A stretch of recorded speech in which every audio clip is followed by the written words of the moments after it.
I used to sit beside the same girl every day in high school. We weren't friends. We never hung out after class. We didn't even have long conversations. But somehow, every morning, the seat beside her was always empty. It was like she was saving it for me. At first, I thought it was a coincidence. Then weeks turned into months. Every day, I'd walk into class and see her bag on the chair next to her. As soon as she saw me, she'd move it without saying a word.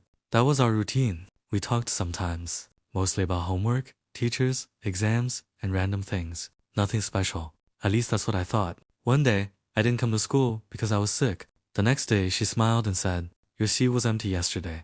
I laughed and said, "It's not my seat." She just smiled and looked away. Looking back, maybe I was. Then one Monday morning, she didn't show up. I figured she was sick. A week passed, then 2, then a month. Nobody really talked about it. People just moved on. Eventually, someone else started sitting in her chair, and that was it. Years passed. I graduated, started college, got busy with life. I almost forgot about her. That's when I saw her name. My heart stopped.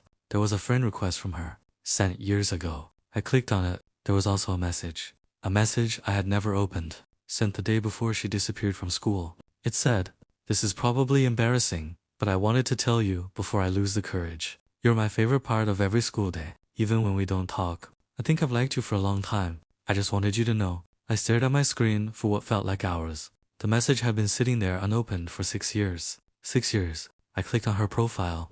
That's when I found out her family had moved away suddenly because of financial problems. She had left the city the day after sending that message. She waited for a reply that never came, and I never even knew she was waiting. Sometimes I wonder what would have happened if I had opened that message on time. Maybe nothing, maybe everything, but I'll never know. And I think that's the hardest part. Not losing someone, wondering what could have been.